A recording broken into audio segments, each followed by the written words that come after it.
This video presents an overview of the political history of the United States of America. And of course, this country is particularly interesting for political scientists, uh, given that it has the oldest Republican Constitution still in use today.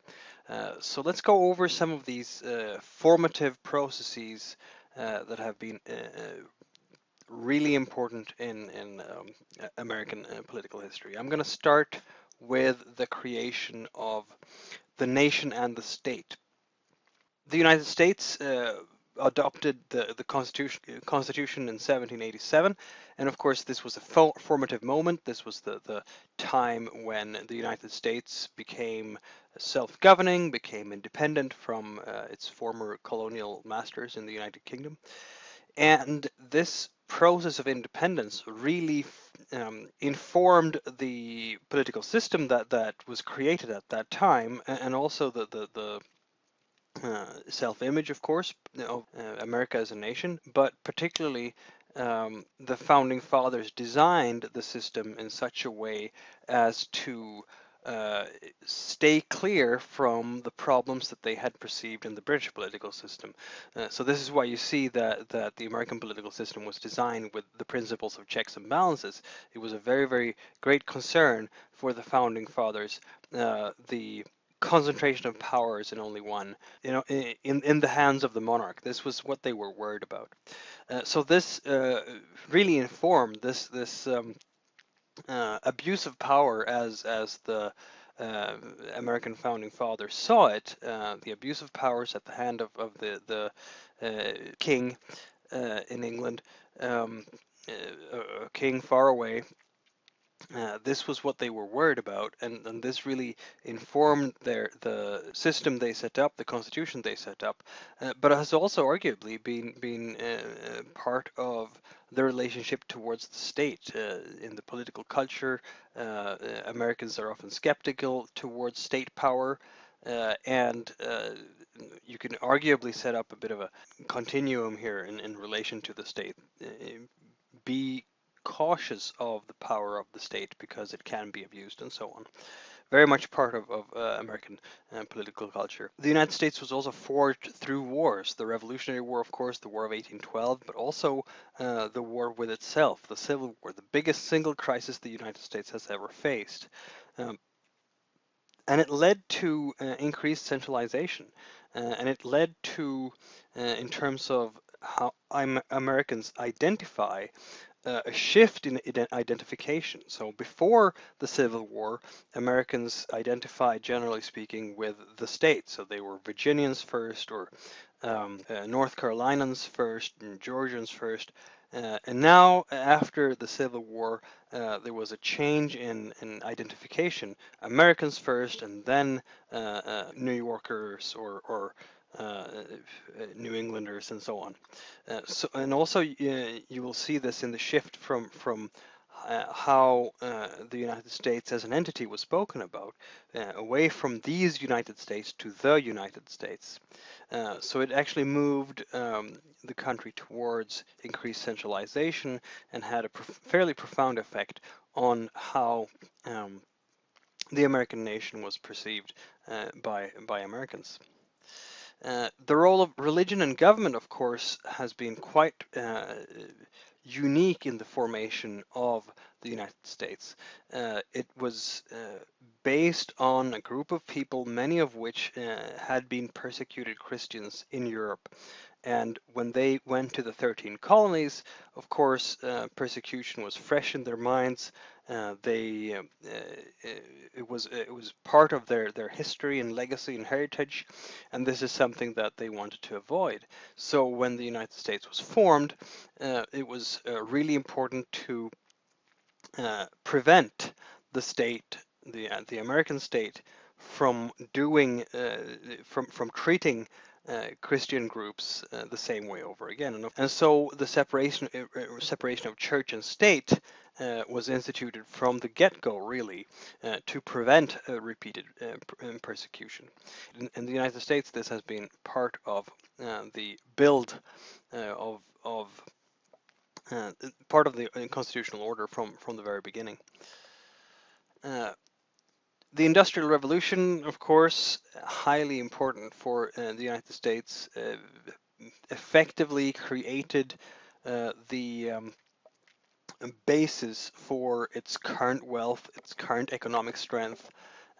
It was the basis of the incredible concentrations of wealth in the North, because that was the industrial basis of the U.S. This does not mean that all this wealth that was created, and at a tremendous speed as well, certainly after the 1850s, that all this wealth was distributed equally. There was a lot of wealth ending up in fairly small segment of the population. Certainly immigrants that were coming into the country started out could have a really challenging time as they wanted to establish themselves in this country. Now, this wasn't unique for the United States, this disparity in wealth and so on. If we look at the case of the United Kingdom, there was also concentrations of wealth during the initial stages of the Industrial Revolution.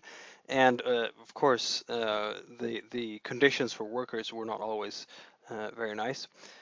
In the United Kingdom, there was development of a socialist party, and the United States today is standing out as a place where socialism is in fact not terribly strong, and even in many cases seen as a bit of a dirty word in the political culture of the U.S.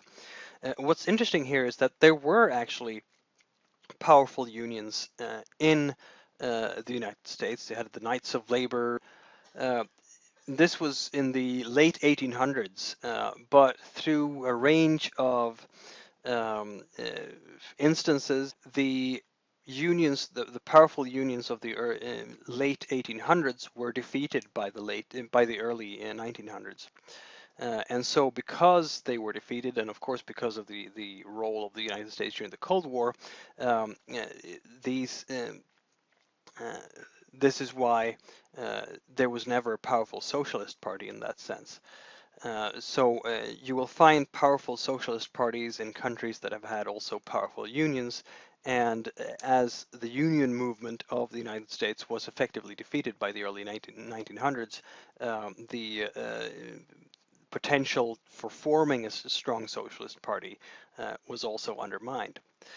Even so, that does not mean that the American state has been passive in relation to social issues, not completely passive. The New Deal and the Great Society, these policy frameworks by Roosevelt and Lyndon B. Johnson, they did expand the state, and the state took on some activities in relation to social issues like Medicare and Medicaid, and so on. So there has been, so the American state in the certainly from the mid 20th century onwards, have done some programs, social programs, even though they've never become as comprehensive or expansive as those in Europe. Finally, development of pressures for democracy. I started by saying that the United States has the oldest republican constitution of the world that's still in use, which is true. And even you could even say that when it was founded, when the Constitution was adopted, it was the most democratic regime of its day for several reasons: freedom of religion, much greater suffrage than you would find in most other places, and so on. And certainly the checks on the executive were very, very strong, and there was no absolute monarch or any of these kinds of power concentrations that you would have had in countries in Europe. But even with all these observations, certainly the United States of 1800 would not pass the test of democracy in these days. So what we've seen is effectively an expansion of democracy over time. The most obvious example being the liberation of slaves during the Civil War and afterwards. So suffrage has been successfully and successively expanded over time. You had a series of amendments and the Bill of Rights uh, to give legal standing to basic civil liberties. In the mid-20th century, you saw the end of Jim Crow, enabling the large African American community in the South to actually exercise their civil rights, to be able to vote and so on.